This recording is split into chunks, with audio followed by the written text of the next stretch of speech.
Alex kept waking up exhausted. His smartwatch said he slept 8 hours. His body disagreed. A friend suggested a sleep recording app that captured sounds during the night.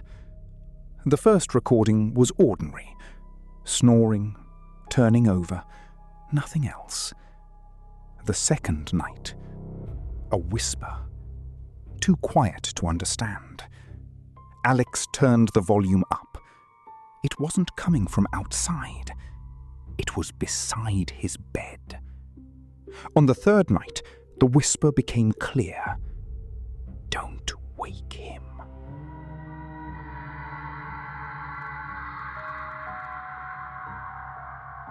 Alex stopped breathing. He lived alone. That night, he didn't sleep. He waited in bed until sunrise. Silence.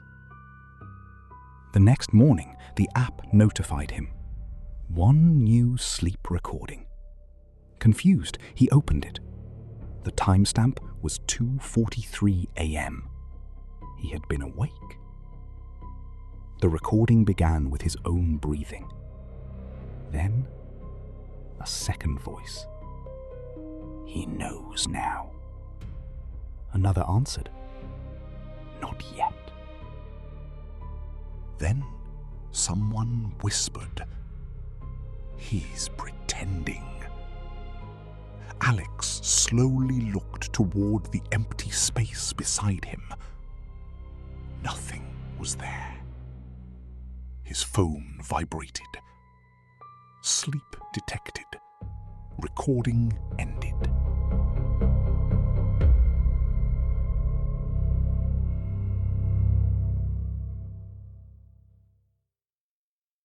The office building had been abandoned for years. No power, no security, just broken windows and empty floors. My friends dared me to explore it. Most of the elevators were dead. One wasn't. The doors slid open with a quiet chime. The control panel was strange. Basement, ground, floors 1 through 12. Nothing unusual. I pressed 12.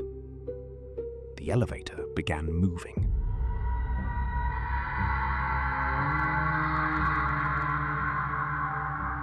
Halfway up, it stopped. The lights flickered. A soft ding echoed through the cabin.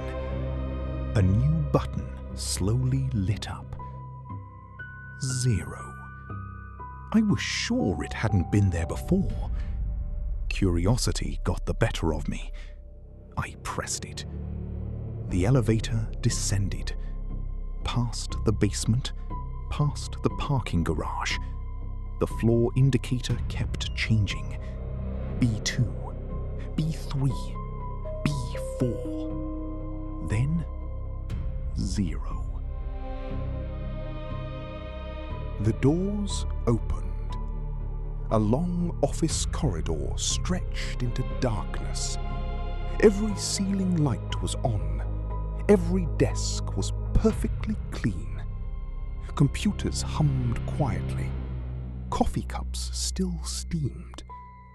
The place looked occupied, except there wasn't a single person. At the far end of the corridor, another elevator stood waiting. Its doors were already open. The display above it read 13. I stepped backward. The doors behind me began closing. Before they shut, I glanced at one computer monitor. A security camera filled the screen. It showed the elevator I had arrived in. Only, someone was standing inside it, facing the doors, waiting for me to come back. The elevator closed. I hammered the ground button. Nothing happened. Then the speaker crackled.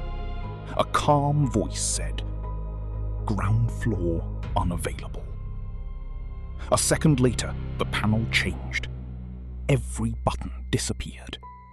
Except one. 13.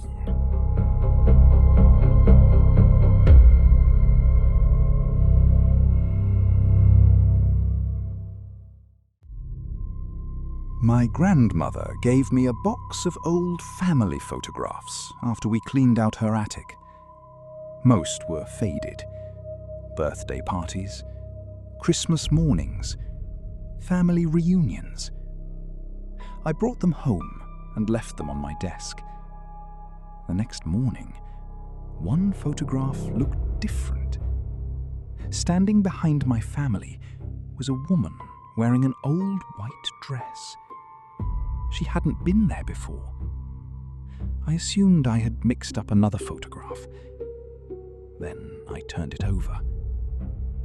It was the exact same photo, same date, same handwriting. I called my mother.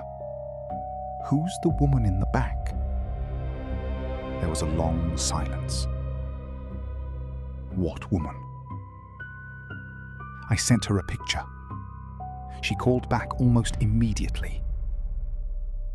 "There isn't anyone there." I stared at my phone. The woman was still clearly visible. She stood behind everyone, expressionless.